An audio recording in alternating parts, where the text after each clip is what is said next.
not going to stand for the Pledge of Allegiance because I just had knee replacement surgery done, but I invite you to stand if you're able. I pledge allegiance to the flag of the United States of America and to the republic for which it stands, one nation, under God, indivisible, with liberty and justice for all. Welcome to the Union City Community Schools Board Meeting. Our meeting agenda is available for you to follow. The expectation of our board meeting is to follow this agenda closely. We operate under the Open Meetings Act and utilize Robert's Rules of Order to govern our discussion and decision-making process. There is an opportunity for public comment during our set agenda. We welcome the public to express their opinions during this time of our agenda. If there are any questions about the agenda or the board meeting process, please seek out one of the board members for clarification. Do we have any additional deletion of items to the agenda tonight? Moving on, next is the consent agenda. I would entertain a motion to accept the consent agenda as presented. So moved. Support? Or is there support? Support. Thank you. Sorry, a little off my game. Any discussion? All those in favor, please signify by saying aye. Aye. All those opposed, the same. Motion is carried. We will move on now to correspondence. Do we have any for this evening? Thank you. We'll move on now to comments from the audience on the agenda items. This is a section of the meeting in which the public may make comments or share their opinions about items on the agenda. We ask you to limit your comments to no longer than 5 minutes per person to allow others the opportunity to speak. This is an opportunity for the board to listen to your concerns. It is not board practice to act on the concerns voiced during this meeting to allow for the board to do further research. Do we have any comments this evening? Tate Goodwin, parent of 3 Chargers in the district. 2 comments on 2 different items. So the first one is your action to hire a new board member. And I haven't heard the speeches or interviews, but what I know of the candidates from the agenda, I just want to make some positive comments about Andrew Yaki. Dr. Andrew has shown his commitment to our community by serving on our booster board for the past year or 18 months. Time gets away from me, it's been a while. He's also volunteered as a trainer for our football team, and this is all before this board seat ever came up. And he's got children in the district, and I can't think of another person that would make a better fit. And I feel that the board should be privileged that he has offered to serve our community in this capacity. So I strongly endorse Dr. Andrew Yaki for the open board seat for the next 2 years. And then my second comment on the agenda was the first reading of the Neola policies in regards to Title IX. I'll be honest, I didn't have time to read both 22-page documents, but I've been following the story through the news in the last year or so. So if this policy indeed will allow men to compete in women's sports, use their restrooms and locker rooms, I would strongly suggest that you table the vote on this policy. Many other states have brought lawsuits against the current executive branch and were granted injunctions against this policy change. I strongly suggest that our district allows the courts to sort this issue out. I fear that this policy would be the end of our local school systems as we know it. When children from our district went to youth and government this past year, the students themselves brought a mock bill to the floor prohibiting this same policy change. The kids passed it in both the House and the Senate, and it was later vetoed at the governor's desk because it was discriminatory. I would charge that this policy in its entirety discriminates against women. Thank you. Any other comments? Seeing none, we are going to move on to our presentation. So Chris, would you like to introduce our presentation? Sure, we have Steve Jerzik from C2AE architect firm and Rob Crow from Chrisman construction management firm, and they've been working together with myself and others here in our district on developing the results of this study, and so I'll turn the presentation over to them. Thank you, Chris. warn you, I got a new presentation tool tonight, so it might go crazy or it might not work. Yeah, thank you very much for having us here tonight. This is what wraps up the, it brings a culmination, the facility study we've been looking at. Maybe just a couple things real quick, just a reminder.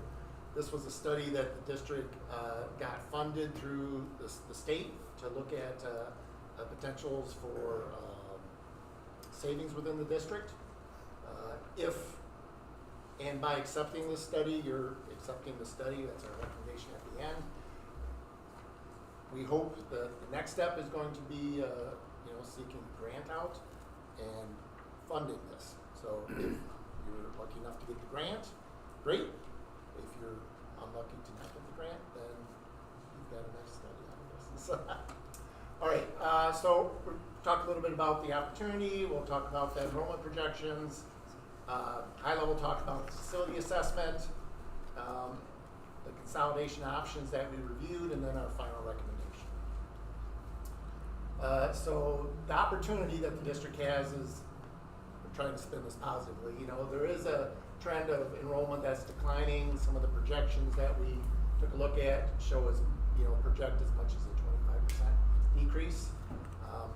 Meanwhile, you guys still have the existing infrastructure that you're living in, like this building here, and numerous infrastructure items in multiple buildings that are beyond useful life. We've got some safety systems that are not compliant with current codes.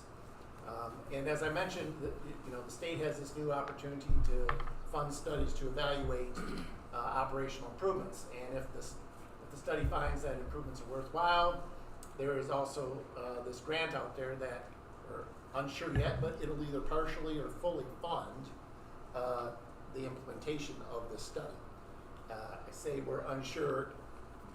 Nobody's been awarded dollars. We haven't seen the language. We're not sure what the evaluation criteria is. It's a new program. It's a new program. It has never existed before. Yeah. And as I mentioned, the end goal of this study is to secure the grant funding for the community. That's what we want to get out of this.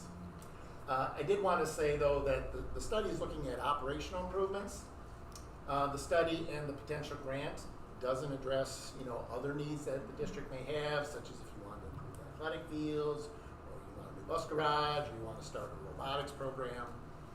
Those aren't covered by the study and aren't covered by the grant. Looking at your 3 buildings, and when we talk about current here, when you see the current bar, which is the green bar here, that was the enrollment based on when we started the study, which was the 23-24 enrollment. You may have different numbers now that this school year is starting.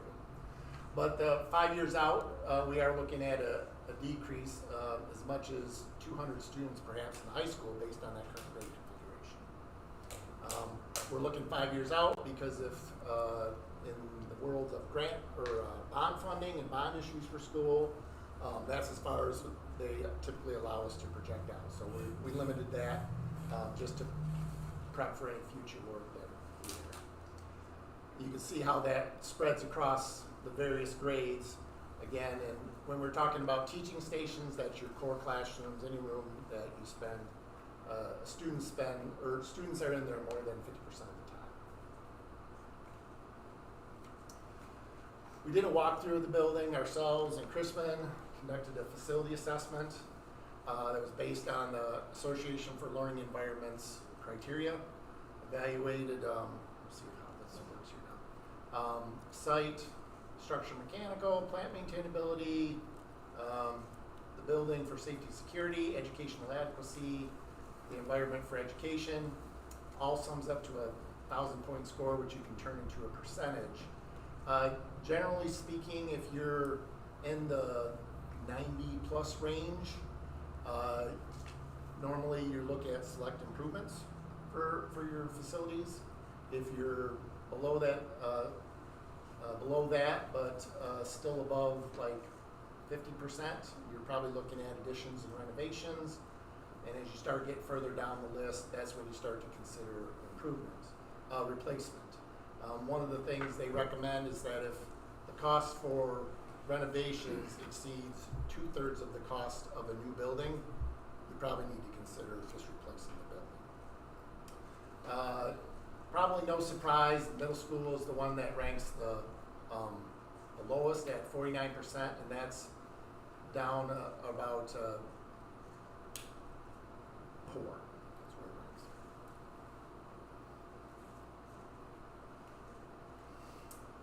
ranks. Some typical items that we saw throughout the district, and if there's additional ones, Rob, please jump in. Cladding on buildings, adding secure vestibules. We know security is a big thing. It didn't even go 2 days and there was a school shooting in Georgia. Door hardware, access controls related to that. Gym bleachers, flooring, ADA improvements to make sure there's accessibility across all the buildings. Fire alarms, service upgrades. Making sure that we bring the specials like art and science up to current standards. Controls for DDC to allow you to better manage your energy use, have better control of the building. Get rid of, currently you're on mostly pneumatics in your buildings. Upgrade lighting, again, energy savings, and others you can see there. So using that, the criteria that, the list that we developed of capital improvements and also the facility assessment, we started to look at some options for what operational improvements would be. Some of the assumptions that are across the board is if we considered we weren't going to use a building, we include the cost of demolishing the building. And that cost of demolishing included restoring that site to a lawn area. Didn't include turning it into a softball field or a parking lot or a playground, but you would get green grass when you got done. Because we considered that any new building we would build would probably be air conditioned, we made sure all the options had air conditionings in the building. That can be, so the cost is in there. Whether you choose to do it or not, at a later time you can discuss. It's a great indoor air quality thing, and I'm sure teachers and staff will. We also assume that existing room sizes would remain unchanged, i.e. we wouldn't, classrooms that were adequately sized now, we're going to stay those same sizes. The renovation scope was based on that list that we saw a couple slides ago. And as I mentioned, we didn't include the expansion of any programs, such if you wanted to add a dance program, and so you needed a dance studio, or robotics, so you needed a robotics lab. We also didn't include any, I called it elaborate sustainability features, such as LEED. Most of what we have to design to nowadays is with the new energy code and just the methodology of architects and engineers. You're getting a highly sustainable building. Maybe this doesn't have a vegetative roof. Does that mean it can't be added? No, we just don't have the cost of it. And then the costs that we listed, are project costs, and they're meant to be all numbers, including design fees, contingencies, and other soft costs. Turn over, maybe pause here for Rob to elaborate on that. Yeah, thank you, Steve. So just to touch on cost, it is meant to include everything that you would typically see during the course of a project if this does receive the funding and is able to proceed. So it is, the intent is that there's not more added on later or something. But that does come with some assumptions. Like, we are assuming what typical escalation would be out into the time when we expect to build it, based on a guess of when the state would make a determination on funding, how long it would take to design, how long it would take to bid and procure, those types of things. So just, I want the group to understand there are some variables that are involved, some assumptions is made, but it is a very informed and educated process that we go to kind of to set these dollar values that are listed in the analysis, with again the goal of capturing total cost. There's not more to happen later. Now, once we go down that road, and we'll get to a slide where we talk a little bit about next steps, the district and the community still has a great opportunity to adjust the plan as it goes. This is just a study. It is a recommendation that will inform an analysis by the state to potentially provide funding, but it does not lock you into having to do exactly X, Y, and Z, because there will be a lot of good analysis and discussion with the district and the community members to make sure that it is adequately capturing the needs of the district and the community. we're making good assumptions, but it doesn't lock you into, like Steve mentioned, the air conditioning. We would certainly recommend you consider that, but it is not our place to dictate that to you. It is us to listen on whether or not that makes sense, for example. So. Yeah, there will be you'll see a plan in there. We had to put something together to get a total square footage that allowed our construction management partner here to do a price. I would say that plan is etched in some maybe weak jello. It's not etched in concrete, so there's lots of flexibility. You know, if they don't like the office on the right side, you want it on the left side, or the gym should be the front or the back.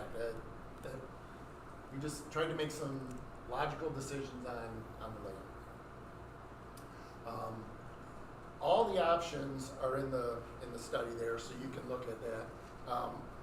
What I included here in the PowerPoint was just a summary of those options. And we'll start out, I'm going to point out two. The first option number one, is what if we kept all the buildings and did what we needed to do to bring those buildings up to current standards. And $64,300,000, call it $64 million, would renovate the elementary, renovate the middle school, renovate the high school, and then renovate the field house, keep grade configuration the way it is, and so you always see that on the right-hand side there. So middle school 5.8, it would have 225 students based on the 5-year projection. There were multiple options along the way. You can check them out in the report. The one that I want to highlight though is option number 6. So this is constructing a new K-6 elementary. It would be approximately 400 students. So this option would eliminate the middle school and remove grades 7 and 8 up to the high school, so it now become a 7-12 building. And then the field house, you'll notice in all the cases, stays as it is. Maybe along those lines, you know, generally speaking, the field house is in good condition. You could easily choose to strike that whole bottom row and spend no money on the field house, but we considered it for all this. Yes, Doug? I think the field house included building an area for volleyball players to warm up and a lobby area, correct? Yes, our options, we looked at options where we could, especially if we were going to move 712 over here, maybe needing a little more space. We looked at an option of moving district administration over to that building and adding on the lobby so that there would be additional space out there. For when that breakout space happens, we would need that for athletic events or whatever's going on there. But when you're saying renovate, that's what is in that Yeah, bottom so, line. yep, that's one. Go ahead. If I could just add one Sure. point sort of for the broader group. An important point to understand when looking at all the options, but these two that we're drawing specific attention to. Option 1 is really just something to be aware of, but it would not qualify the district for the grant funding. The grant funding is contingent on increasing operational efficiencies in the building, or in the district, which essentially means reducing the number of buildings. So we weren't necessarily showing that as something we wanted to recommend, but more just to say, hey, if you had to renovate everything to get it up to current codes and requirements, it would be in that ballpark of a cost, but you wouldn't be eligible for outside funding. Consolidating, not with outside things, but just internal, reducing the number of buildings in the district, opens you up to have that opportunity of receiving outside dollars that wouldn't be increases in local taxes. And that's where we kind of dial in which one is the best out of that in option 6. So all of the 240 whatever million Yeah. dollars the state's allocated for this will go to districts that are in some way reducing the number of buildings. Correct. So that has to be part of whatever this recommendation is in order to qualify for the money. Yeah, and it is our opinion that is an amazing opportunity for a district to take a hold of. These are dollars that are coming from state government, not from local tax base. I'm gonna, two other things, so option 3 is the, well, what if we just went down to 1 building? So, we did look at that, about 73 million. The difference between, option 5 and 6 is really whether there is, 2 gyms at the elementary or 1 gym. Either way, the gym that would be constructed, or the both gyms that would be constructed, would be suitable for middle school, high school practice. Right now there is, well, you got gym here, gym there, and gym at the middle school, so there are four gyms. Option 6 would be a reduction in the number of gyms, but you'll also have perhaps 200 less students, so maybe wouldn't need 3 gyms. Can I say something Yeah. about the enrollment projections too? Yes. Because you explained this to me and it made sense to me. We had to do the enrollment studies because when you go for a bond, the state will limit you on how much you can try for based on these projected enrollments. So those numbers, I don't myself think we're gonna go that low. I really hope we won't, and I don't believe we will, but those numbers do matter when it comes to construction because that's where we're limited by the state in terms of building. Yep, you have to meet a certain utilization across your district and in your buildings, and, because they don't want you to overbuild, is the big thing. So as we mentioned, the final recommendation for plus or minus 65 million is construct a new K-6 building. For the sake of this study, we considered placing it on the south side of the middle school site. As I mentioned, about 400, it would have capacity for 400 students.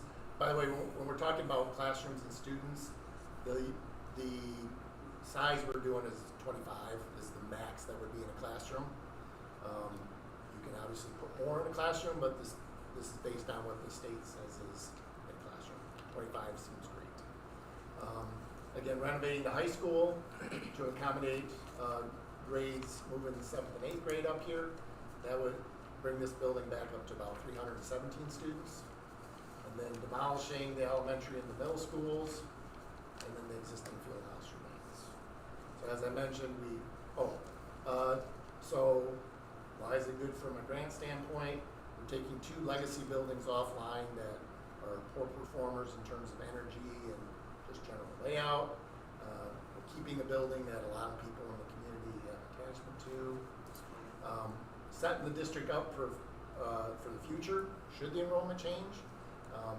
If you do get a spike in students, we can always add elementary classrooms over to that building. Whatever we build, we want to make sure that we're making sure there's a plan to add additional classroom space. If the trend continues and you want to move more students over there again, we could create wings and either add a middle school wing or add a middle school and high school wing. Should someday in the future you need to go to a 1-building district. We'll see. And of course, any new building is going to utilize more efficient envelope and systems. And lower your long-term operating Yep. costs. Again, we prepared this plan more as a proof of concept, not that this is the plan you're going to get with, but the idea would be you'd have a centralized entry here that you could easily have access to the cafeteria and the gym. We'd have some wings that would be reasonably short but easy to add on additional classrooms, and then have again more centralized space, those specials, art, media center, music, and the like.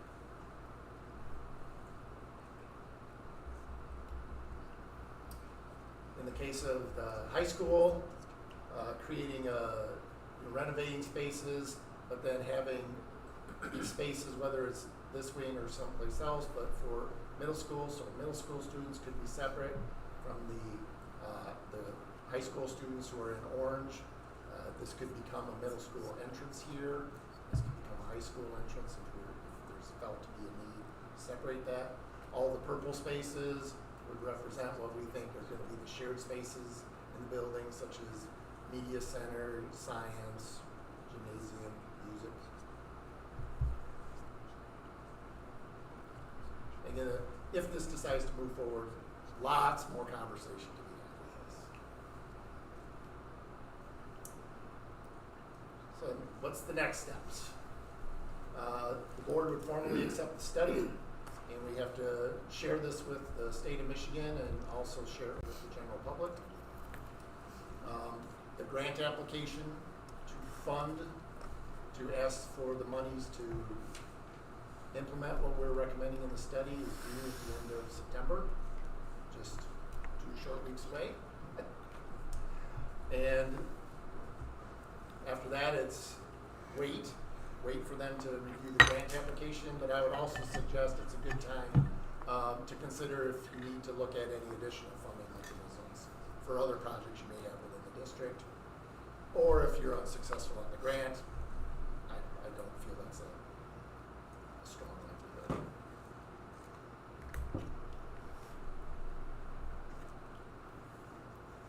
I'm sorry, I just Question? have to excuse myself. So Yep. I'm going to have Darren take over. Thank you. Okay.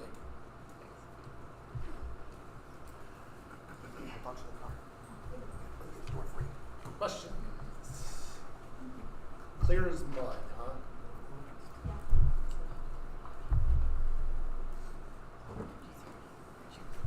So I do have a question for option 6, moving K through 6 south of the middle school, correct? So then what would happen, softball field? Great question. I thought about interrupting it. So, yeah, that is one of the items that is considered, and cost is accounted for those ball fields to exist somewhere else. We didn't identify exactly where. We've set aside dollars that we know they'll be, they'll need to move. They got to go somewhere for that new building to exist. So, yeah, thank you for grabbing onto that. That's very insightful. Right now, that's the only Yeah. piece of land we own that's really kind of big enough for the right access to be able to do. Exactly, and it does kind of just, it makes for a very efficient process when, if approval does happen and we move, construction can occur and limit disruption to the operations while that's happening, so. But yeah, I appreciate your insight into that, we got it. And there's a handful of other, like, kind of minutia that's in there and wrapped up in the number, but that's a great example. And just so the public knows, once this is all approved, you're saying 4 years to completion, right? That's a good ballpark idea, and what that account, if I can expand on it a little bit, just, and some of this is a little bit reiterating. The application goes in, the state is going to take some amount of time. We don't know exactly how long to, review them. They'll have some other districts are applying as well. We think there's 10 across the state that are eligible for it and are going to apply. And then after that approval comes in, whether they're able to fund the entire ask of this option or if it's some proportion of it, then we'll need to do some additional analysis of, all right, did we get everything that we asked for, or do we now also have to look at augmenting with other funding mechanisms or not, or do we need to adjust the plan and not, there's a lot of decisions that'll happen after that. We'll get through those and then design and then building, but yeah, 4 years is a real good starting point, and if any of those things take longer, it could take a little longer. So maybe fall of '28. So, but I mean, I should have mentioned this at the beginning. Just to complement the district, Steve and I have the great opportunity to see a lot of schools across the state and kind of what we do in our day jobs.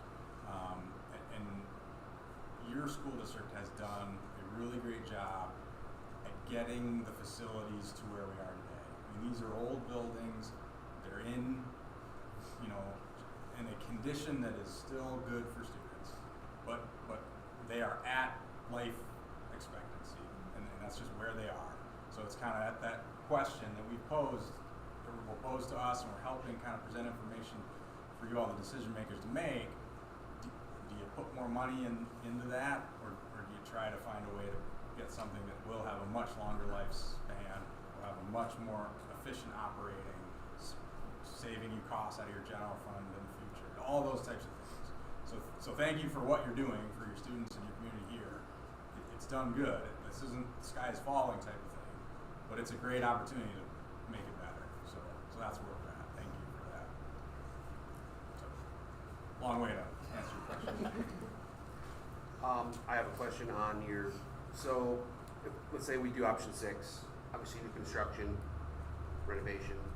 On your, when you do your budget pricing for us, what kind of contingency do you carry in the renovation compared to your new construction? Yeah, so I'll talk nominally, rough numbers. Right. So on a new construction build, there's a lot more control, and we know a lot more in the design process, so we'll carry a smaller factor percentage, like a 5%. Yeah. On a renovation, where there is, as people could probably imagine, a significant amount of unknown, like, you know, we know we want to address the heating, piping in the building, the hydronic systems. Well, when we take that ceiling down, what are we going to find? So we'll carry a 10% contingency. You're carrying 10. Yeah. Because, and those are those are set aside to protect the district from budgetary surprises. So we want to make sure that, like, we're not coming back later and saying, well, the bottom line really needs to be bigger. No, we base that on kind of experience and historical information. And then if we don't encounter it and it turns out, well, there wasn't as much asbestos as we didn't know about or whatever the example is, those dollars are then reavailable to the district to execute on something else. So it's not lost if you don't have to use it. You get to use it where you want. The only thing I would add is, right now, neither of those are the percentages that are in the number right now. Sure. Because Yeah. we're working off Right. this sort of napkin sketch. Yeah, I There's a understand. lot of detail. That's what I not- do. I've been Oh. construction manager for 20 plus years, so Perfect. I just know that I did a school project for Alma College, and I'll know all about the contingencies. So. Oh, yes. All right, thank you.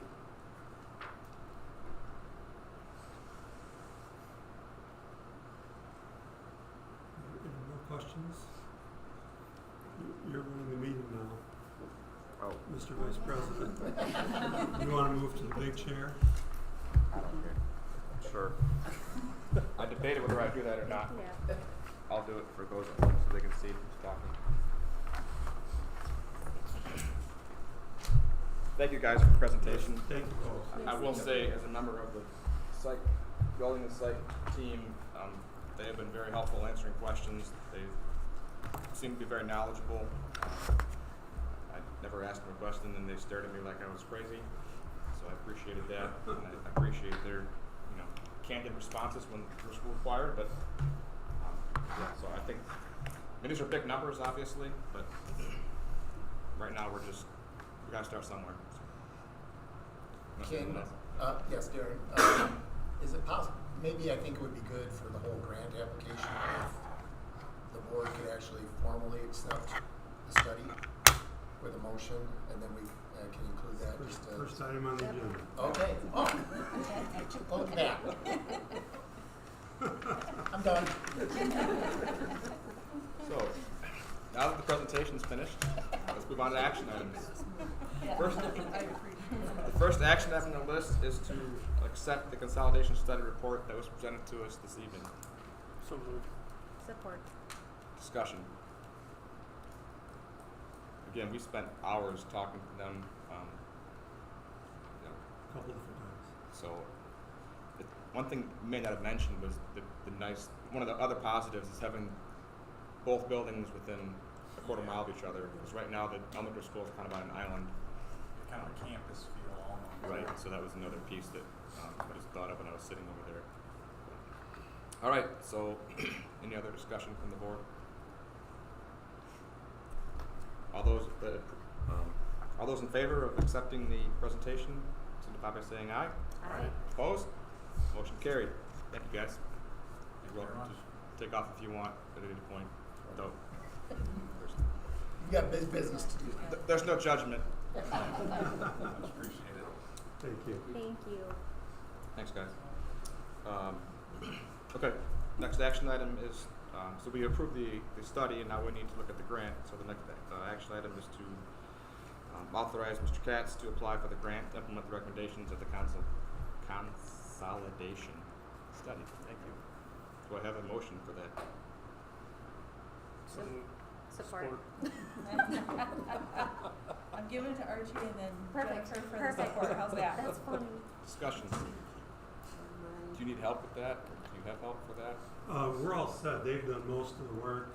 We've already put together some numbers on energy consumption, and I'm working on some numbers of staffing, how staffing might be reduced, how we could save money, and all that will go together into the one document. So we've got 2 weeks now to get that put together and get it uploaded to the state. So we should be all set. Present the most, strongest case to why this is a good use of state dollars. Well, we're also going to include, whether it helps or not, but the fact that, for a district with our tax base to try to raise those kind of dollars through a bond vote would be very daunting. Yes. We don't have the large tax base to generate that kind of money. And so hopefully the state will think of us and help us out with some money to make it easier on our taxpayers. So I think that strengthens the argument. Okay. Any other discussion? All those in favor? Aye. Aye. Opposed? Motion carried. Thank you. Now we move on to the long action item. Interviews for the board vacancy that was left. The person, just for the public's knowledge, will be serving through December 31st, 2026 to replace Paula. So, since I wasn't prepared to do this, but I can wing it, we have a list of questions. Is this the order we want to do it in, or does it matter?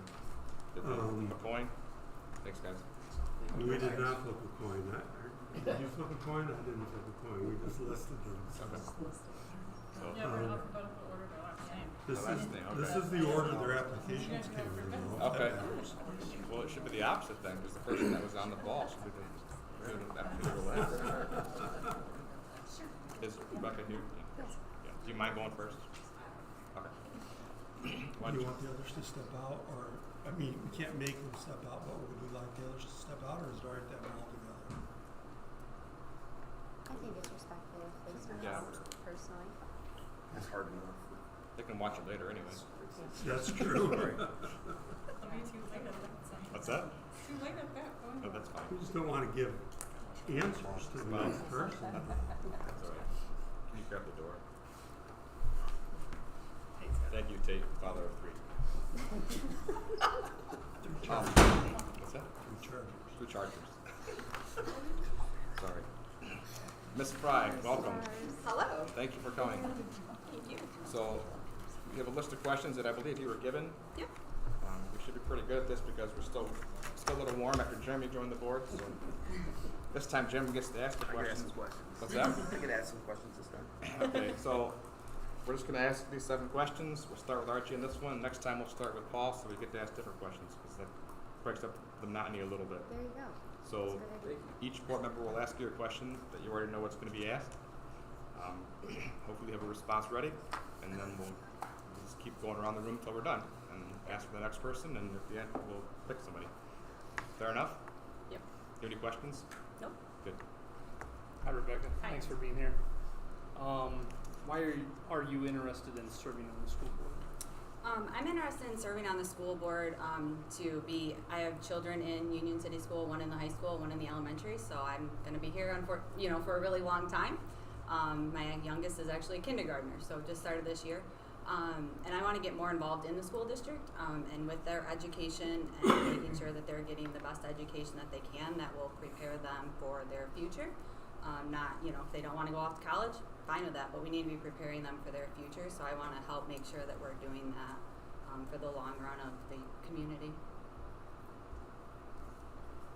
I'm sorry. Hi, Rebecca. Hello. What do you see as the roles and responsibilities of a school board member? I see the roles of a school board member listening to the community, listening to the teachers, listening to the parents and the students. They have a lot to say, and I think as a school board we should listen to what they want. They're the ones that vote us onto the school board normally. So having them making sure that you're behind them will help that. And also too, if you're doing that, then, you can help the school district as a whole, and people want to come to this community, and not pulling their kids to other communities around. I know everyone told me when I moved, I was not born and raised in Union City. I graduated from Albion, and everyone's like, you're not going to send your kid to Union City, and I'm like, I'm not going to bus my kid around the county. So I actually had a lot of people that tried to get me to take my kid, not bring him here, when we built down here in 2006. But I said, no, I will not do that. I will support the community that we live in. My tax dollars go here, and I want to support the school. Keep for Rebecca or Becky? It doesn't matter. Either one. Not B-Dog? No, not B-Dog. We'll go for Rebecca. Rebecca, what are the biggest challenges facing our school district today? I see some of the biggest challenges is the decrease in enrollment. The school's, class size is smaller. My daughter's actually in one of the larger class sizes, but I know behind her there's quite a few smaller class sizes. And so the decrease in enrollment, and then also just the financials. Every school district you hear is, dealing with financials. And then the other thing is just security in general. I actually work for a security company. We're putting a ton of stuff in at schools. We actually are putting gun detection in at schools now, becoming a big thing. So, those type of things are just important to keep the safety of our students and the staff and everyone that's here. Hey, Rebecca, how are you? Good. Good to see you. What qualities, skills, and experience would you bring to the board? So I have over 20 years of financial background. I actually recently just got my certified management accountant degree or certificate. So just from the finance side. And then also too, I have served on many different boards. I was on the livestock committee for Calhoun County. I was actually the chair of that board and ran our meetings and had to listen to issues, concerns from parents, from participants. And I'm one of those that I don't care what their name is. I don't care who they are. I'm going to listen to it as if it's an issue and then decide based off that issue, not based off of who that person is. I'm very much against where, that person is, LeBar. Well, they don't, it doesn't matter. They can do that. That's not my philosophy. If my daughter did something wrong, she did something wrong. Like, that's an issue. I'm not out there to, keep like, this person's safe or this person's safe just because they know somebody. So I look at it for the issue at hand and what the real direction should be, and that's how I would look at it. Sure. Thank you. Rebecca, after review and discussion on significant issues, the board operates by a majority vote. When the majority vote is different from your position, how would you manage the situation when asked to explain the board's decision? So I had to deal with that on the livestock committee. There were times I was not in favor with the vote that we came up with. We did the same thing. It was a majority vote. As chair, I usually didn't get to vote until the end if it was a tie. And there were times, it did go through and I was against it. I stand behind that decision and, I can support it. Even in my work role, I'm on our leadership team, so there's all decisions that are made that sometimes I'm not 100% behind, but I can agree to disagree. I can have my own view on it, but I can agree and stand behind it, and I would show that in public or whatever, that's how I felt. Thank you. Back over here. How do you view the relationship between the Board of Education and the administration and staff? I feel that the Board of Education and between the staff is, the boards here should be listening to what the staff has to say, taking in their concerns, and trying to address what those are, with getting all the facts to what, the issue or, item is at task, and work together to make the community and the school a better place. Last question. Describe your response if a parent cornered you in the grocery store and asked for your support on a particularly hot issue. If I had a parent question me or corner me in a grocery store, I would just listen to what they had to say, and I would tell them I would take those to the meeting or whatever the hot topic was. If we were having discussion on that, I would take their concern that it came from them and discuss it and make sure that they were heard. Not saying that I would agree with them. I would just say I would take their information and relay it back as an example of whatever the topic was, and then we can make that decision based off that with that information. All right. Thank you for applying for the position. Thank you for what you wrote. We all had access to what you wrote for your submittal. Is there anything else that you want to say publicly while you're here before you sit back down or go outside and switch places? I don't think so. I really would love to serve on this board, to get more involved in the school, and be able to help the students here have a great learning area to come and learn and be amazing people when they graduate from school. Thank you very much. Thank you. Would you send in, I think it's Mr. O'Connor. Sean. Please.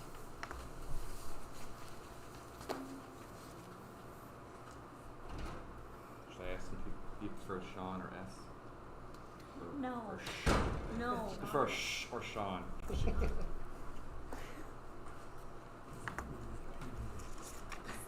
Say less, use less words. No, a different letter.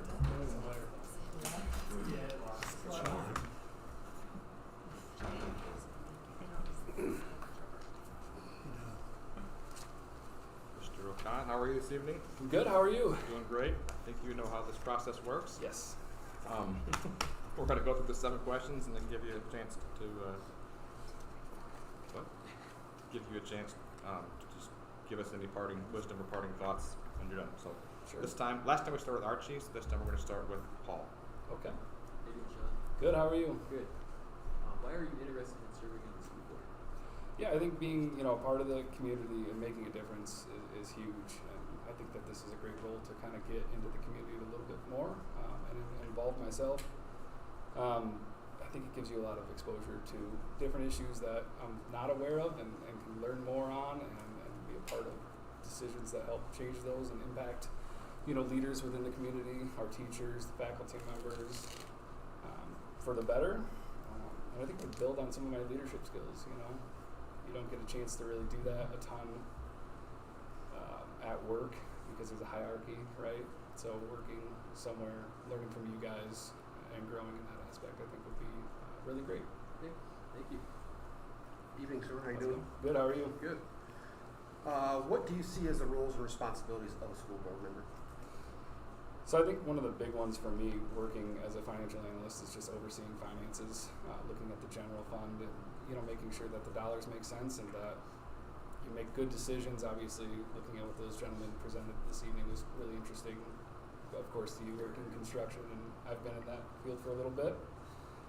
I think also establishing ethical standards and policies that impact folks positively, and not just one group or anything like that. You've got to look at something that works for everybody and impacts them in a great way. And upholding those policies, right? I mean, you guys probably get challenged quite a bit on some stuff that you have to make decisions on, and it's a really important role. You've also got to look at assessing the performance of the people that you reside over. I'm sure that you guys assess, teachers and how successful they are, increasing, their salaries, looking at what they're doing for the community and making sure that, you have proper oversight on that. And then I think another important role is just building relationships with, the community and the district, right? You guys have a lot of authority over folks, so it's a huge role to use that responsibly to just make sure that you make good decisions for folks. Great, thank you. Thanks. Should I make you ask a question, throw a curveball? No, thanks. Sean, what are the biggest challenges facing our school district today? Yeah, I think one of the biggest ones is safety for both the students and the faculty. Making sure that they can come to school and they can learn, and so that faculty can teach and do that in a way that they're comfortable. You hear a lot about people doing, teachers walking into rooms and doing drills and looking for windows, and if everything goes wrong, what do they do? And they have to think about that in this day and age. And I think safety is just a number one concern that faces a lot of districts. Another one is just community and parent involvement. I know a lot of parents show up for a game or an event, or a dance or whatever, but just how do you get folks to volunteer more? How do you get them to be more involved if they're not like myself, I don't have any kids in school yet. I've got a 2-year-old, so in a couple years, and we've got one due this Friday. Congratulations. Yep. So I just kind of want to get involved early. We've been in Union City for 3 years, 2.5 years, something like that. So I just want to get more involved. We're making a house, we're making a home here, so I want to be a part of it. And I think another one that affects everybody, especially a school district, is just budget constraints, right? I mean, $78 million, that's a lot of dollars, right? So you've got to use it wisely, and funding it and making sure it stays on track throughout the progression of that project is important.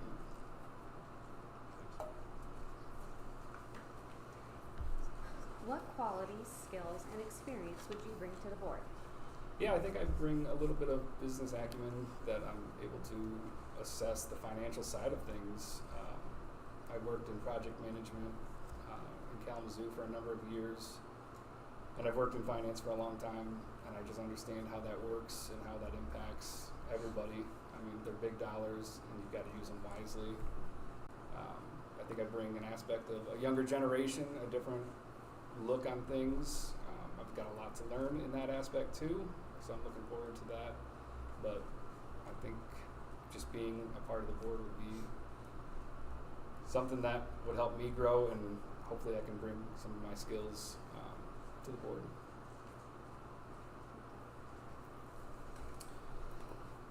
After review and discussion on significant issues, the board operates by a majority vote. When the majority vote is different from your position, how would you manage the situation when asked to explain the board's decision? I mean, you got to be supportive. That's why you put together a collective group, right? I mean, you've got to stand strong on it, even if you don't agree. I think it has a lot to do. It's similar to parenting, right? Like, you might not agree with your spouse, but you guys have come to a decision, and you got to be supportive of it, even if you disagree, and make the right decision together. And I think you guys do a great job of that.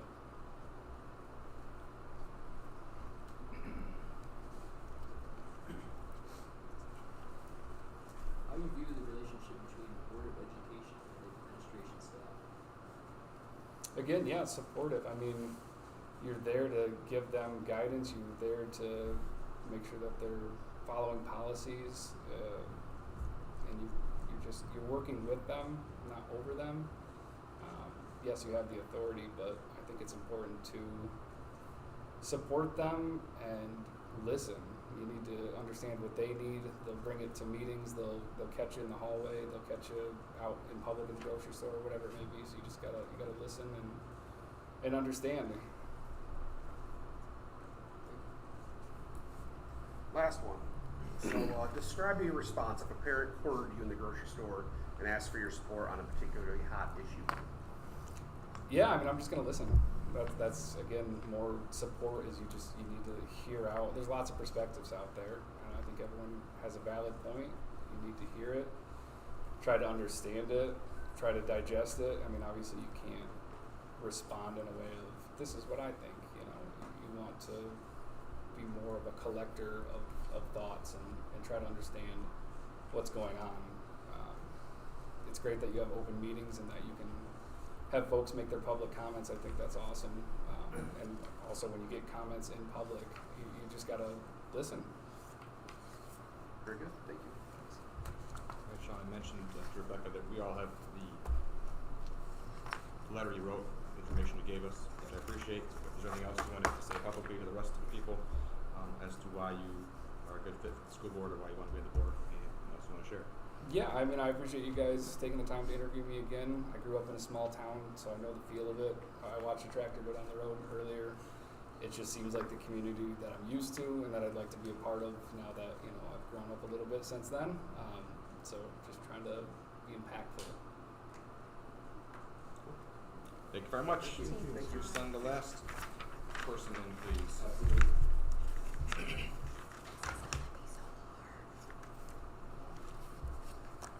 Just run.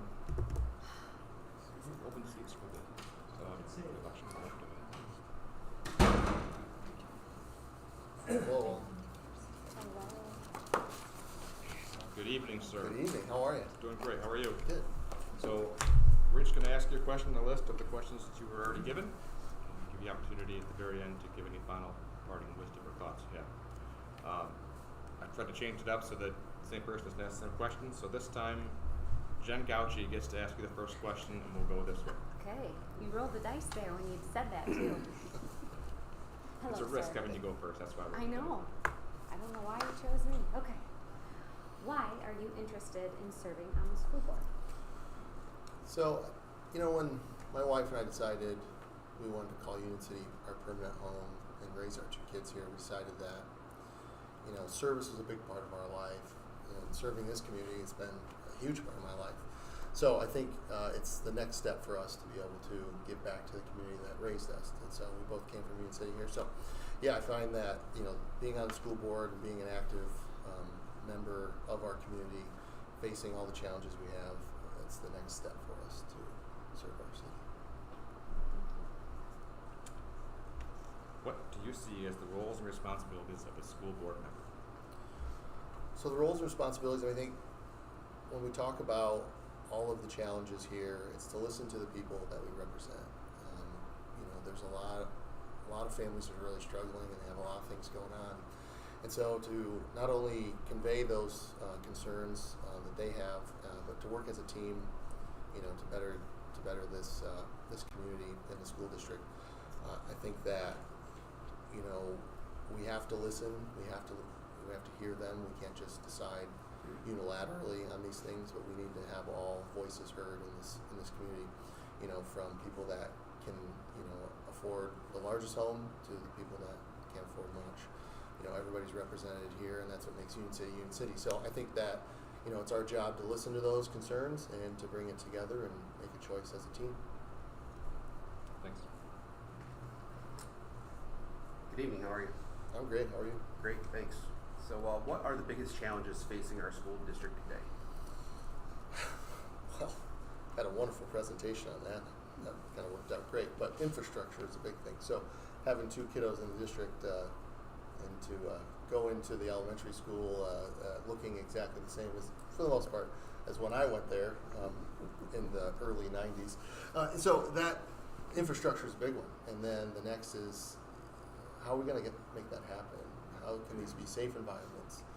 You know, we have a lot of modern challenges in the world, and safety is a big thing that brought us here. The schools in Battle Creek where we lived were just unattainable for us to raise our children there. Union City was the right size, and so that was a big mover for us to come here. And this is a safe environment. So, but how can we make our school the best school for those kids, given what we have to fund the school?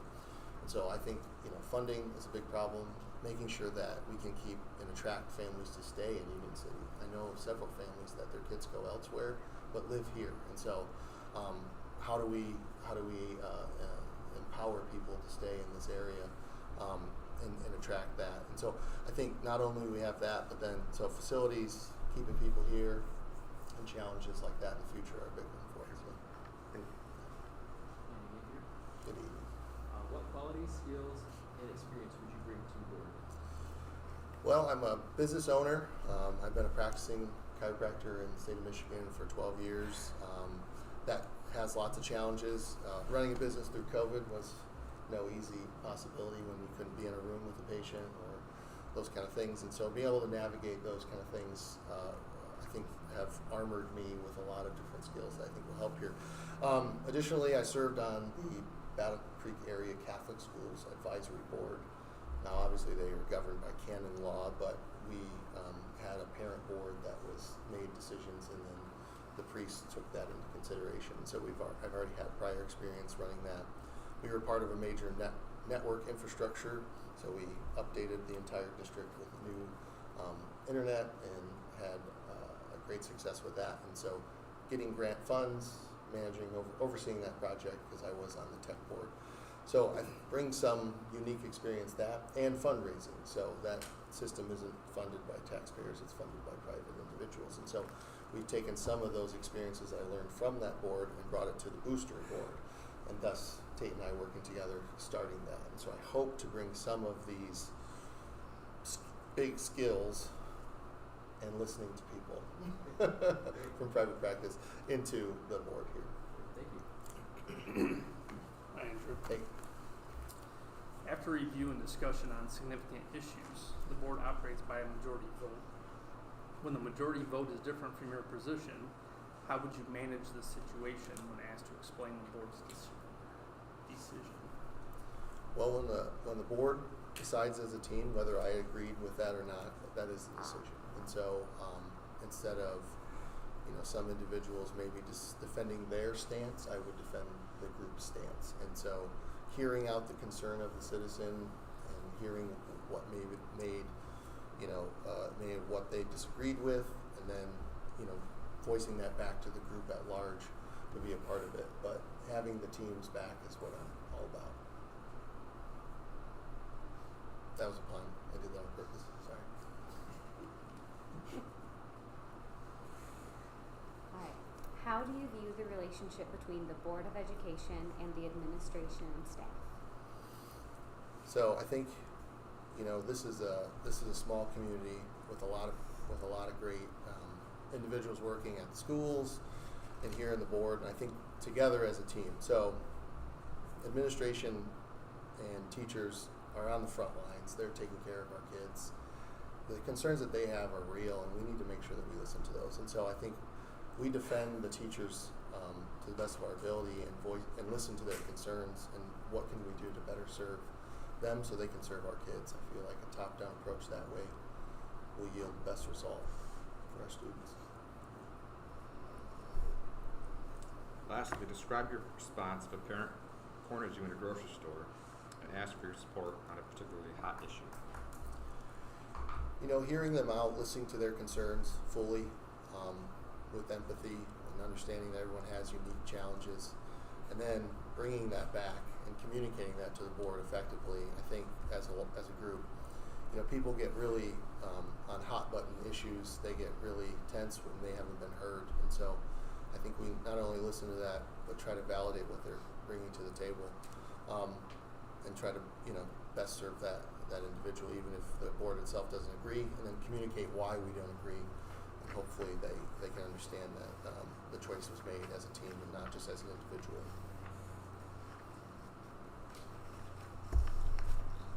Thank you. Is there anything else that you want to share publicly with the rest of the people in the room? I hope we can. I've been trying to network with individuals in Battle Creek, but our schools need a trainer. I love volunteering, and it's a lot of fun. I'm going through my fellowship right now in sports medicine, so I need the hours that I log here. But our student athletes are representing us out there, and we need to make sure that we help them too. So I know that budgets and things like that are tight. I hope to be able to help with that, but trying to find an athletic It's not trainer. a budget issue. Yeah. No, absolutely. It's a personnel, and this is all over Calhoun and Branch County. So trying to procure one I am after that. So I don't hope the board's okay with me trying that. But yeah, that would be awesome if we could have that for our athletes, because that's something that's very near to dear to my heart. And we thank you for doing that for our athletes. Sure, I've yeah. thanked you publicly before, and I'll do it again. Thank Yeah. you very much. My pleasure. That's the last time, Jen. Sorry, I'm done. Thank you, Andrew. Sure. Thank you. And I would tell you that the middle school looks much the same as it did when I was in it. The first year it was built. So. You're welcome to get the other two, and Sure. y'all can come back in.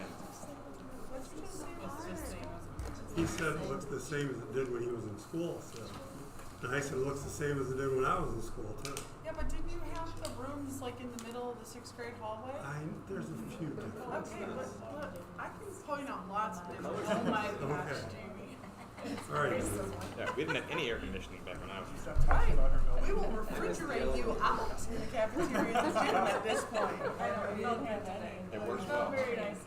The athletes don't feel it, but I'm telling you, if you are an audience member in the gym, Just different paint you colors. enjoy Okay. an experience in the gym. So now the board has to pick one of these people, and it's awkward to do it, but basically I would need a motion for someone, and then we can discuss. That opens up the discussion of all of them, I guess. But technically, we have to have a discussion. We have to have a motion. So I'll make a motion. Paul is going to make a motion. I would choose Andrew Yaki to fill Paul's position. Is that a motion? Yes, Can you phrase it in the form of a motion? maybe. A motion to introduce Andrew Yaki as part of the school board. Do I have support? Doesn't matter till you vote, so support is the. So I support Okay, that. so Jen supports, so now we can discuss everything. So, feel free to discuss, not amongst yourselves. Unless you want me to start. I think they all have really good letters of intent. I think they're all good candidates. I fully agree I with agree, that. 100%. You guys speak up, we can barely. Paul liked all of them. And I agree. He said I they as had well. good letters of Sorry. intent, and he thought they were all good candidates. Sorry, I don't talk very loud. Well, that's fine, we can barely hear you back here with the. I got it. with the, All right. The whole meeting. From my perspective, the things I like to see is someone who lives in the community, someone who has kids or will have kids in the district, someone who has, some form of education or business or something that they can bring to the table, and basically all three of them check all those boxes. And more importantly, you wouldn't be here if you weren't, but someone who cares about this district and this community and wants to be a part of it. And all three of the individuals don't seem to be going anywhere and want to be a part of this community. So Yeah. Do we have a board of 9? Makes it very No, difficult, I mean, yeah. do some of you want to step down, or is that? And I highly recommend the two of you that don't get selected to run when the time Yes. comes, because Yes. you don't get paid a lot to do this, but it is rewarding at times, and it is important to be part of the community and to serve. And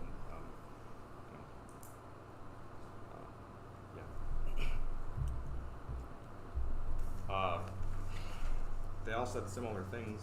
I did appreciate, Sean, in the past you were pretty brief, and this time you elaborated more. I thought that was Yes. much better. Yeah. So I thank you for appreciate that. that as well. I think you were trying to be brief because you recognize that there's 30 people here that want to go home. But I think in the past that might have been to your detriment just because we didn't know where you sat and some things maybe, but I thought you did much better tonight, if that matters to you. Thank you. I didn't hear any red flags or anything from anyone.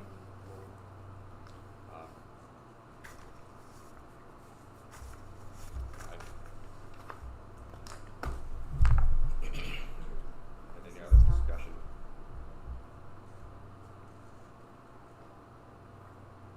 You should open it up to the entire room. I'm not going to say a word. Yeah, You guys got to own this. It is difficult. Like I said, all three are great candidates. It's really difficult to parse down all this in 30 minutes of talking to people. Maybe I should step down so you can pick the other one. Well, and I think that's why nobody really wanted to make a motion or support it, because this is It's very difficult. it's yeah. a very difficult decision. They're all very deserving. I guess if I had to pick one thing that sets above the others, one person above the others is Sean, because this is his third time coming to interview. Yeah. So that's really one thing that sets outside the others. Other than that, they're all very comparable as far as name, but that's the only thing I can see that is different, really. They've all got great experience, all bring different but great things to the table. That's my 2 cents. Archie?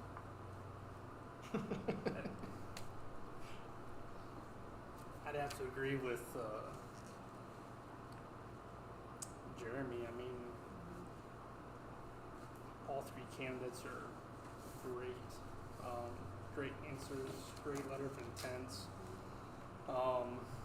And I'd have to give Sean a lot of credit for stepping up here and doing this a third time. So, yeah, I mean, ultimately, whatever does get decided, we can't go wrong. So,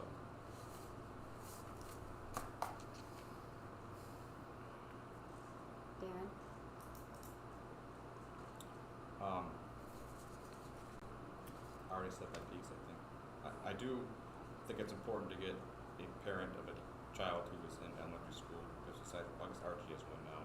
You have a kid in elementary school? No. Sixth grade. Sixth grade. So, because that tends to be the forgotten black sheep of the community, because we good meetings here. You know, all of us have kids who are older, so, but they all have, or will have kids that are in elementary school. So throw that one out the window. And not in a discriminatory way, but I mean, I think it's important to have a voice for just more than just the older kids in the district, because there are more than just 6th grades in the district.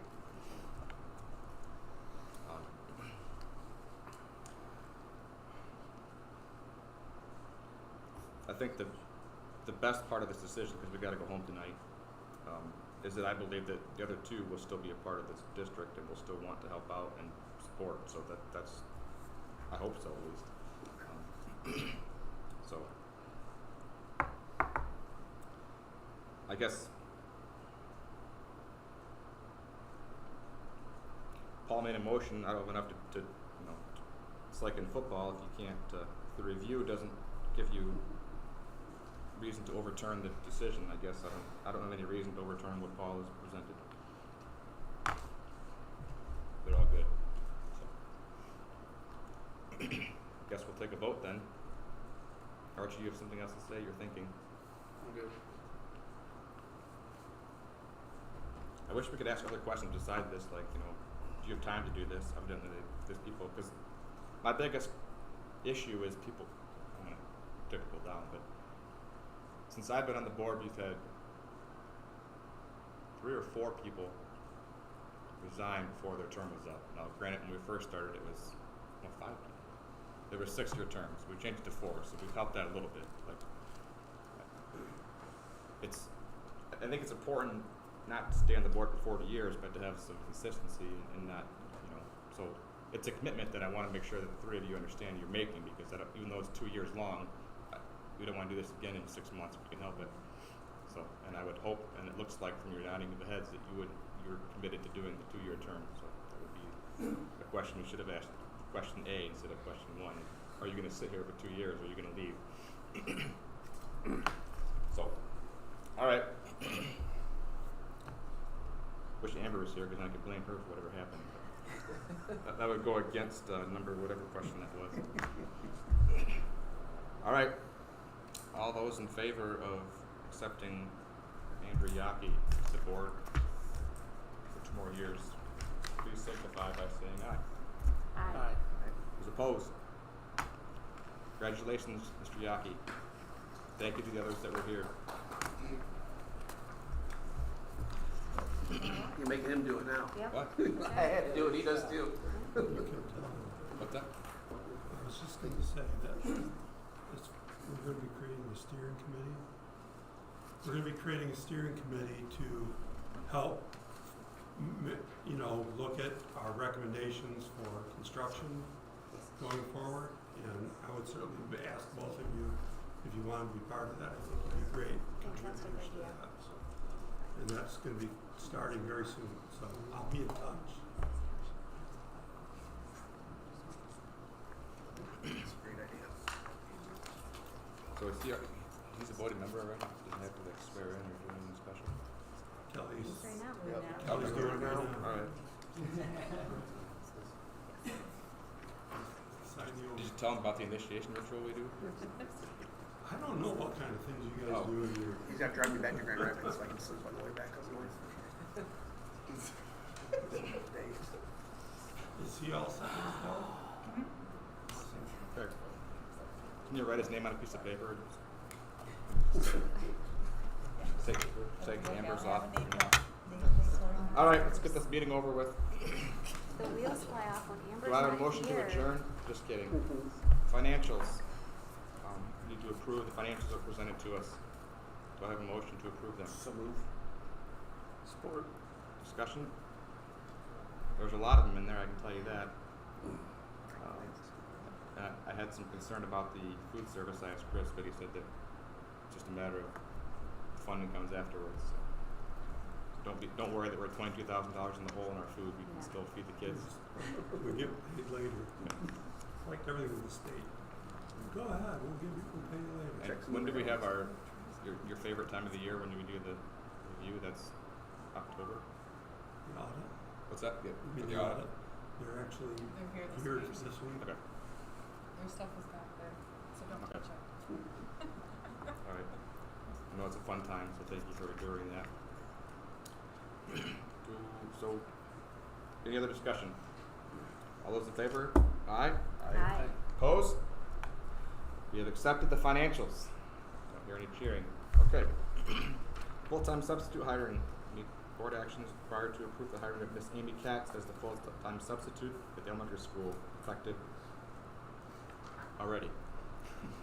Do we have a motion to approve? Support. Discussion. This is to replace the person that, no, okay. All those that are in favor signify by saying aye. Aye. Opposed? Motion carried. Bus driver hiring. And a motion to hire Ms. Chastity Sexton as a bus driver. So moved. Discussion? All those in favor? Aye. Aye. Opposed? Motion carried. Motion to approve the hiring of Anita Wessel as assistant cook at the elementary school. So moved. Board. Discussion? All those in I think- favor? Aye. Aye? I Aye. can't hear you? Okay, here we go. Opposed? Motion carried. Hiring of the high school paraprofessional, Ms. Rochelle, sorry. Gotta read. So moved. Support. Discussion. All those in favor? Aye. Opposed? Motion carried. High school course guide and Charger Academy course guide. Item I. Board action is required to approve them.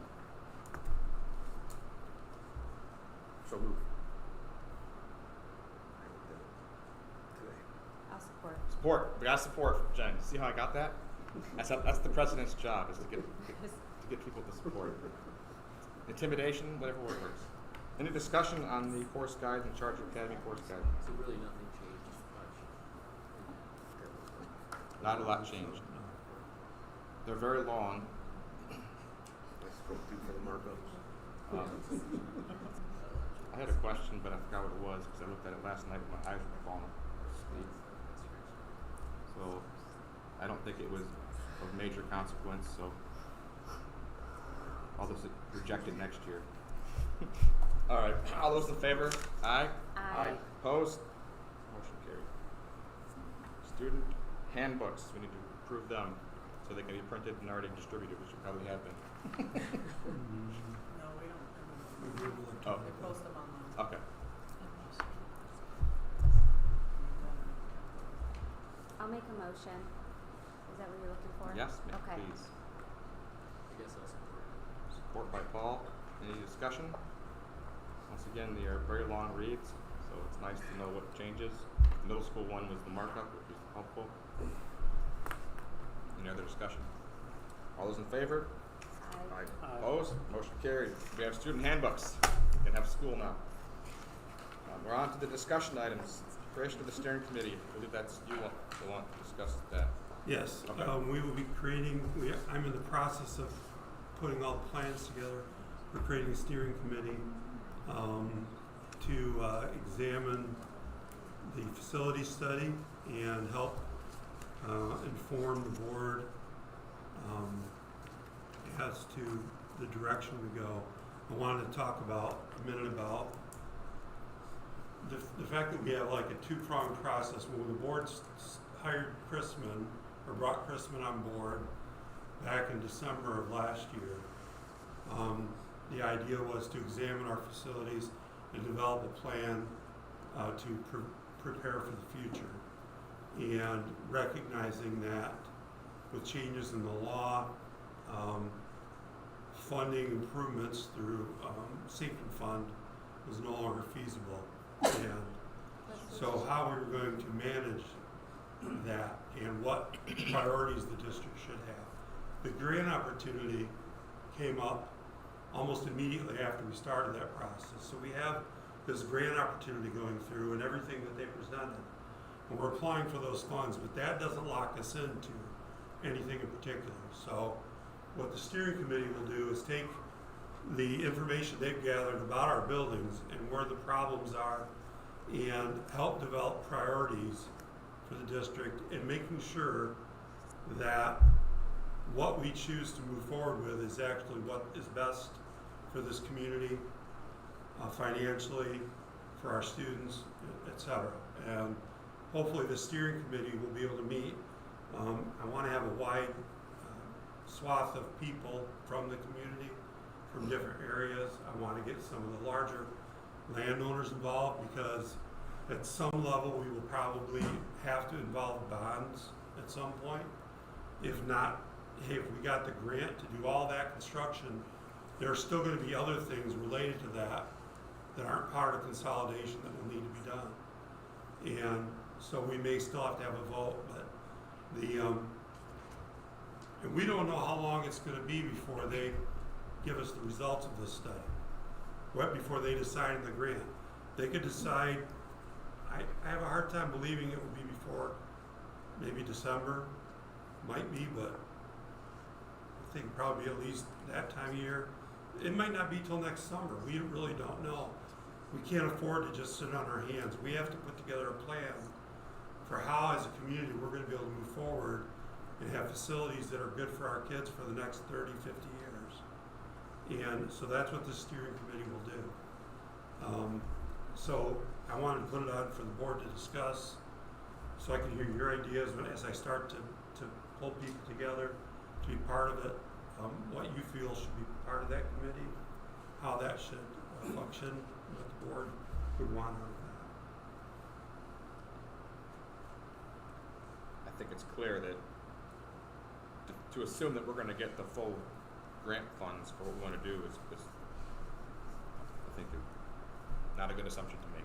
We're going to have some funding from local taxpayers. So we need to start that process now.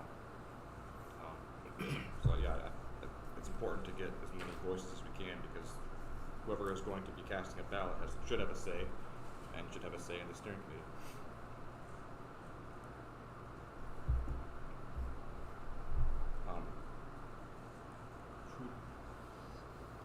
Does it matter who leads it in terms of if we go for a bond, conflict of interest, et cetera, et cetera?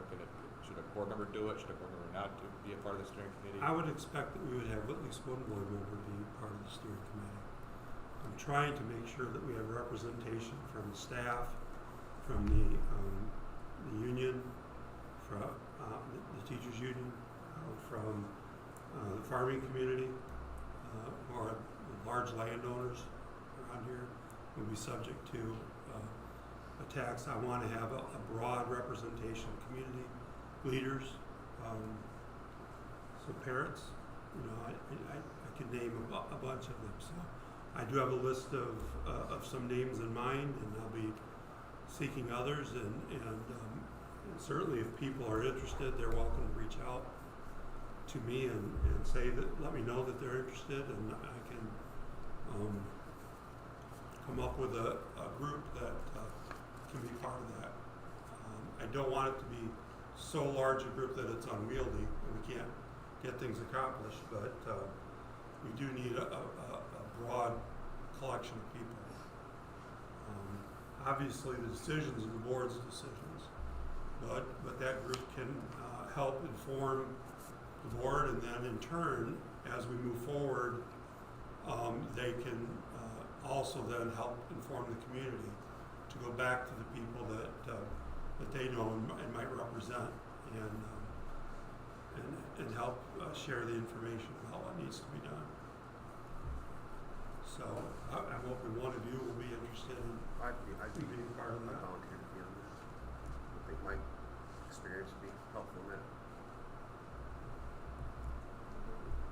Yeah, I'd be willing to too, but whatever you guys want to do. I'll let the board decide that. Yeah, I was gonna, the more the merrier. I don't pick from, but I could put that on at the next meeting as an item for you to select someone if you want at the next board meeting.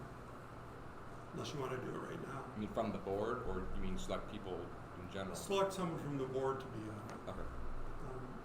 Yeah, I can put that on as an act, if you want to do it as a vote. I can do that. Because if there's, or if you want, the board can control this and decide this, so if you want more than one of you on it, that's fine too. I have concerns I'm concerned that we're not gonna get enough people, and I'm concerned we're gonna have too many people. So I know what that's you're the talking problem. about. So I guess if you're asking me right now what to do, I would say pick one person from the board who's on it, and if someone else wants to attend as a citizen, they can do that. So I would say I have no problem with Jeremy being part of it, because that's what he does for a living in terms of building things and construction management and that whole piece, but I would like to be a part of it in some way, shape, or form. Whether that means the guy in the back that nods his head, fine. You know that's not what you're gonna do. I tend to speak more than I should. But I think would agree.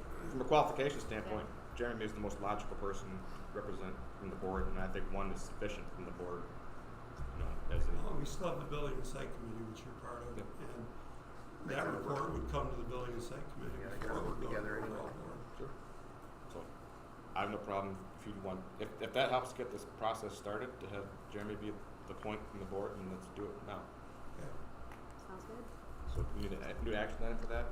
I don't think so, as long as Okay. you're all, Okay. Jeremy's there it. any objections to it? I'm good. Okay. Thank you. Yep. I expect very long and lengthy reports coming from your board. Find where they're hiding their money at. So. Okay. Anything else on that one? Neola Title IX policy updates, discussion. These policy updates are in response to changing regulations from the Biden administration. According to our attorneys, the policy updates, whether the board adopts them or not, the policy updates, or these regulations have the force of law because of how they were enacted. And so we are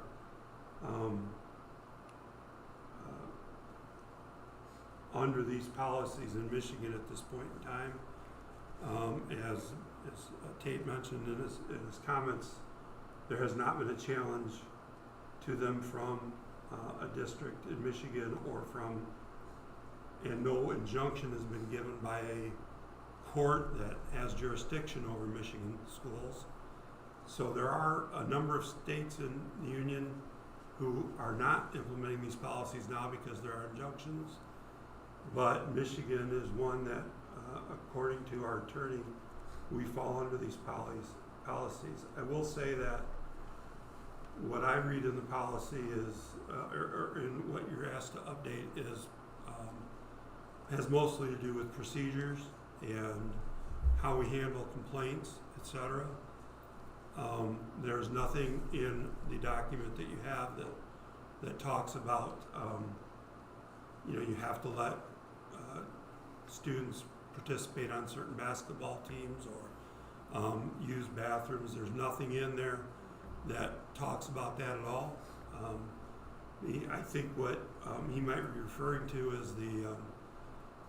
is that the categories under which you can discriminate, that we cannot discriminate, actually include the same categories that were in the law, that were in the current policy, which it does include in our current board policy, that we cannot discriminate against based on gender identity or what is the other term that was in there? I'm not sure. But Orientation. well, that's been in there a long time. Sexual orientation has been there a long time. I think it was in the 2020 update that it added in gender identity and or I forget what the other term for it is. But that is the part of it that under which if we do not allow a student to use a certain locker room, that they might file a complaint against the district for not letting them use the locker room. If they did, then the board would have to make that decision at that point, and it could potentially go to court. We do not have that issue at the current time in one of our schools, but that is already a potential that could come into play. I don't believe this particular addition of this policy changes that fact. We are underneath the law and can be sued for that. Regardless, what this does is it gives us the procedures. For example, under the regulations that we used up until the end of July, if someone filed a Title IX complaint, and we've had, how many, you say we've had maybe 3, maybe 2, then you had to have one person be the investigator and another person be the decision maker. You could not have the same person investigate and also make a decision. So if something happened in Jamie's building, we had Mr. Owens investigate and get all the facts together, then present them to Jamie, and then Jamie would make the decision. Now, under the new regulations, one person can be both the investigator and the decision maker. And so that's just one of the changes in procedures that is part of this. The strange thing is that if somebody came tomorrow and said, last year this student touched me where they shouldn't have, we would have to use the policies from last year to handle that one. But if it happens after August 1st of this year, we use a whole different set of policies. So our procedures and the steps we have to go through, the timelines for how long they have to appeal, for how long, because each thing comes with, you have 10 days to do this, you have 5 days to do this. It's a very rigid set of things. And I can assure you that when we've had the 2 we did, our first call is to our lawyer, because walking through that without an attorney would be malpractice, because we would do something not quite in line, and if they have an attorney, we'd be in trouble. So that's really what has happened. The ones we've had have been related to inappropriate touching and that kind of thing is usually what it's, somebody bumped into me and felt me somewhere they weren't supposed to or whatever. We've had a couple of those, and that's typically what we deal with. Title IX always used to be about access to athletics. That's what it was put in place for. That's what it was all the way up through, 10 years ago maybe? And it seems like now it has very little to do with athletics anymore, and it's all about sexual harassment, sexual assault, sexual discrimination. And so these policies help us manage those. Darren pointed out to me that because the second one, there's 2 for your approval. The first one is the new set to handle the new regulations. The second one is what the old set, the old regulations are, and it simply added a line at the top which said you use this if it's prior to August 1st. So I added that line, but I neglected to remember that Mr. Owens' name is actually in there. They've advised me not to put the actual name of the person, but to rather put the position of the person who is managing it in the policy. So I will change that so it's the position of the person. And that'll be there when you come back. I'll get that out to you as soon as I get that change made, and then you'll have that on the second reading. I don't want to belabor it anymore. It's definitely a legal document, no question about it. Trying to read it is not trivial. But I did not see anything, as you mentioned, was mentioned in the public comment. Those particular issues, I didn't see those directly in here. It was more what you talked about. And this is about 1/3 of the size of what I got, each one, because within that whole document, they had a bunch of language from them recommending what to do or why it's in there that is to be edited out for the actual policy, and then there are options you have to put in, how many days you're going to give for this or that, and then their recommendation. So I pretty much put all their recommendations in, and then all of that stuff is always eliminated before the board gets the policy to review and make your decision on. The one has 3 pages of definitions, the other has 5 pages of definitions. Yes. What's relevant, what's remedy, what's respondent, what's retaliation, what's a party, what's a peer retaliation. just all that. It is. Very verbose. More than I am. But it does not specifically talk about That the things that were says mentioned something. during public comment when I read it. Yes, so between now and next month, you know, when the second reading will be, anybody can read it and look at it and, you know, bring to that meeting any,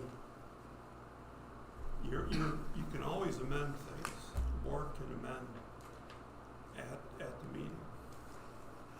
So, Okay. Any other discussion about the discussion item? Okay, the informational item, the CASB meeting, held October 23rd. And you want to go, is Amber our representative? yes, I think it's something Amber different. is called the alternate. yeah, So, but any board members can go to this particular event, so if you want to go, reach out to Kelly and she will get you a reservation. who did we vote down on their financial proposal, their That was budget? Calhoun ISD. So these are the guys we thought were done? We need to go tell them they're wrong? No, this is the Calhoun Area School Board. Okay. So it's members from all of the school boards of all of the districts in Calhoun County. Okay, so this is not the place to say, I think your budget's not very good. No, Okay. that would be at the ISD board meetings, That's later. which I believe are at during the daytime, twice a month. Oh, You can find out from there, I can find out if you want to go to those. and no, tell I them. just, not You're especially. welcome to do that. If this is the opportunity for us to voice our concern as to why we voted no, I think maybe we should send someone. If it's not, then a different discussion time. Did they respond when we said we didn't like their budget, or did they just let it go? Oh, they just go ahead and vote, and I told, it makes no difference, they just voted it anyway. They don't, they're required by law to get our opinion, but You don't listen. they're not required to listen to it, Or to care? or to care, and they don't. Fair enough. I had quite a meeting with the, superintendent of Calhoun ISD this fall. I met with he and, his cabinet, and, all of his assistant superintendents, there are about 8 of them. And, we had a fun meeting this fall. And that was one of the topics. So they believe me, they understand your position Okay, that's, very clearly. as long as our voice is being communicated somehow. And the superintendent thought I didn't actually like him, and I made that clear that it's not he that I like him, he's a great guy and everything, I just don't like the ISD very much. So, and I know that's being streamed, but it's the truth. They are wasteful in their spending, and have been for a long time. Well, good. Where are we on now? B. B, information item, conversion of electronic document storage. Is there anything you want to say about that? Yes, there is, and then I have one other information item I wanted to share with you. We are doing a conversion of all our paper documents and microfiche and everything, finally getting it all digital. And we have, some documents have to be kept for up to 7 years, and then we can dispose of them. Some have to be kept forever. So anything that has to be kept forever, we're converting to electronic right now. Anything that has to be kept for 7, rather than have them scan all of it, because it's costly, it's the costly part is scanning things. Anything that's only kept for 7, we're just going to keep and then do what we always do, which is have those things shredded every year. How many boxes are being shredded this year, Kelly? Picking up 19 boxes. 19 boxes being shredded this year, and so every year for the next 7 years, we'll be getting rid of those, and then we will be all electronic in our document storage, and I will be glad when that's done, but I will not be here to celebrate when that's done. 7 years from now. So Do you have to pay for that storage or not? yeah, you pay the software, and it's all stored off-site, so it's backed up and everything. So yeah, there's an annual fee to maintain that, but the other thing is it makes the documents for us all searchable, so we aren't hunting through boxes for things. We can actually keyword search and locate things that we need to locate. Like when someone says, you know, I graduated in 1963 and I need my transcript, you know, we'll be able to actually just go on the computer and do it instead of driving to Coldwater and using their microfiche machine to find it and print a copy of it. We'll have it all electronically. So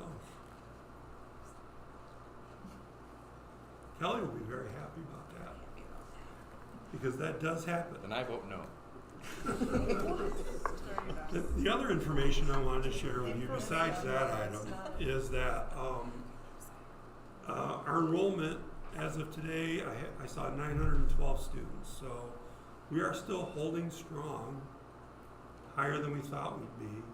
And the other thing is that our school of choice non-resident enrollment is the highest we've ever had.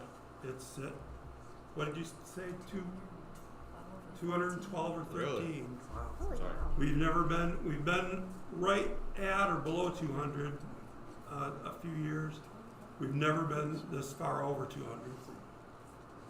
And so again, our enrollment issues, I try to get this out every meeting so that people hear me in the streaming audience. Our enrollment issues have to do with primarily with the fact that people just aren't having children in our district or basically anywhere in the state.